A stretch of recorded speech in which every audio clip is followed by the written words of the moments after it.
acham que seria o primeiro passo, né? Para alguém que, sabe, só escuta falar, né? Que nem você falou, escuta falar que parece legal, que de repente dá dinheiro, que é uma carreira promissora, que tem muita vaga. O que vocês acham que a pessoa quer aprender, independente se está fazendo faculdade, se é jovem, se é velho? O que essa pessoa pode fazer para começar? A minha opinião pessoal, e que a gente bate muito aqui, que a gente faz, a empresa que é de curso online e presencial, a gente bateu muito a cabeça para tentar decidir como que é a melhor forma de apresentar para uma pessoa que ainda não está programando ou só está curioso a programação sem assustá-la, sem também ser uma coisa muito falsa de que, legal, eu aprendi, mas isso não uso em lugar nenhum. Então tem um balanço aí. E tem um movimento que vem há bastante tempo, você vai ver nas grandes faculdades lá de fora também tem mudado as linguagens e como que isso é ensinado. A minha opinião pessoal é que você deve começar pelo seu navegador, pelo browser, pelo Chrome que você está usando aí, ou o seu Firefox, ou o seu Edge, Internet Explorer. Por quê? Porque você já está ambientado com isso, você já conhece bem a internet e você é uma pessoa que gosta de fuçar a internet. Então eu acho que as tecnologias que rodam em volta do seu navegador, do seu browser, são as que você vai ter mais proximidade. Essa história que o Guilherme falou. Tenha uma pessoa que já está na área para te incentivar ou para você estar do lado, é a mesma coisa. O navegador, o browser está do seu lado. É diferente que aquelas telas pretas que parecem um Matrix, cheio de caractere verde de hacker. O browser, o navegador, é algo que você já tem familiaridade. Ele é seu amigo, você usa todos os dias. E as tecnologias que envolvem o navegador, quem trabalha com programação conhece bem, são o HTML, o CSS e o JavaScript. Mais basicamente mesmo, poderia começar pelo HTML, por você abrir esse seu Chrome, que você podia fazer isso nesse instante que você está me ouvindo. Você pode dar um clique da direita aí no YouTube, no Facebook, você dá um clique da direita com o mouse, ele tem uma opção ali que chama Inspect, inspecionar elemento antigamente, inspecionar em português. Na hora que você clicar aí nesse Inspect, você vai ver que vai aparecer uma tela e você vai falar, poxa Paulo, tá aparecendo o Matrix aqui, mas não é o Matrix. Aquilo lá é uma linguagem que com pouco tempo você vai começar a entender e até ler algumas coisas em português e inglês, que é daquela forma que o computador sabe ler e construir essa tela bonitinha para você, toda organizada com os textos, vídeos e imagens, que é o tal do HTML basicamente, tá? É um pouco mais do que HTML, mas eu estou tentando falar de uma forma mais básica e generalista. Então, realmente, a minha opinião pessoal e também a da empresa, não é à toa que as recomendações dos cursos básicos são para HTML e JavaScript, é que você entre por essas ferramentas mais populares que estão em todos os lugares na web e que você vai conseguir brincar um pouco, trabalhar um pouco, sem ter que ficar instalando o Linux, o compilador, o editor do Eclipse, do IntelliJ, o .NET não sei o que, você não vai precisar de nada disso. Então você vai ser bem-vindo, você vai ganhar um abraço do seu navegador, diferente de... Tá? Porque porrada, né? na programação tem muito disso, você ficar sofrendo muito tempo para fazer coisa pouca. Eu queria comentar duas coisas. Eu acho que é que nem o Street Fighter. Imagina se você fosse jogar Street Fighter ou qualquer outro jogo de lutinha, de briguinha online ou não online, e aí você logo de cara, o primeiro inimigo fosse o chefão.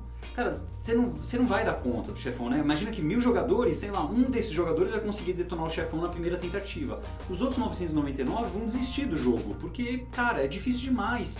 E não é porque o jogo do Street Fighter é difícil, é porque a escolha da ordem das lutas foi errada, né? As batalhas foram escolhidas na ordem errada.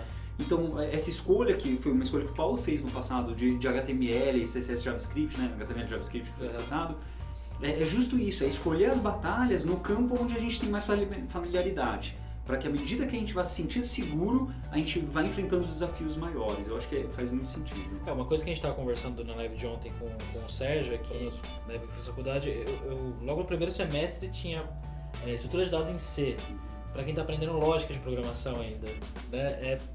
Assim, não sei se é a maneira mais fácil de você começar. É um ótimo filtro. Sim. Entendeu? É que nem o chefão logo de cara, é um ótimo filtro. Você filtra uma galera e você fica com pessoas que estão numa situação avantajada naquele momento de vida, mas todos os outros que tinham capacidade de acompanhar isso daqui a pouquinho, ficaram para trás. Exato. Caiu nesse assunto da faculdade, que também é bastante interessante.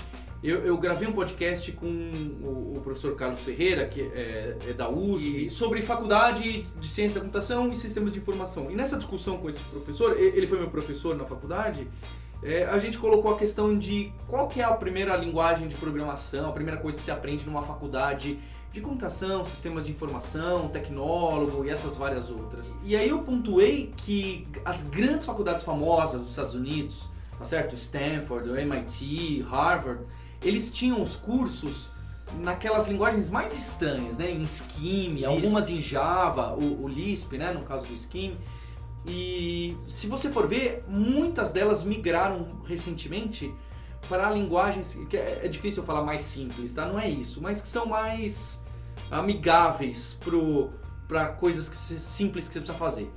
Então, muitas foram para Python, muitas foram para JavaScript. E o Java, que é o meu background, era a linguagem que eu sempre fui apaixonado na minha adolescência, acabou saindo um pouco desse comecinho. É claro, não há problema nenhum se você já começou por essas linguagens, eu comecei por elas, né? E não há problema nenhum se você conseguiu encarar esse nível de dificuldade, como o Guilherme falou. Você já começou apanhando um pouco mais, talvez. Mas eu acho que se você tiver uma forma mais interessante de engajar mais com esse seu trabalho, vai ser um caminho mais sutil e que você vai se animar. Tem menos chance de você falar, poxa, acho que isso não é pra mim, tá? Esse acho que isso não é pra mim, pra programação, eu desconfio que deve ser algo muito raro da gente ouvir, tá? Porque tirando o glamour, a gente acha, olha, eu sou programador, um negócio muito legal e difícil. A verdade é, óbvio, não é algo simples, não é trivial, não é da noite pro dia, mas não é difícil como vendem as imagens, vendem os filmes, ou mesmo como nós programadores falamos que é. Se você gosta de lógica, não aquela matemática complicada, ótimo, se você conhece bem de trigonometria, as leis, lei do seno, lei do cosseno, mas você não vai precisar disso. O que você precisa mais são aquelas charadas de lógica que você gostava quando você era criança. Esse é um desafio que aparece mais frequente nos problemas do dia a dia da programação. Esses exemplos que a gente está citando, todos são para, por exemplo, pessoas que já têm, sei lá, 14 anos, 13 anos, alguma coisa do gênero. Para quem é mais novo ainda, de repente você quer recomendar para entrar nesse mundo de tecnologia, etc. E tem linguagens específicas que são ainda mais simples, como o Scratch, principalmente, ou o App Inventor, como ferramenta, para esse público também, tá? Para pegar e introduzir esse público no mundo de programação, animação, etc.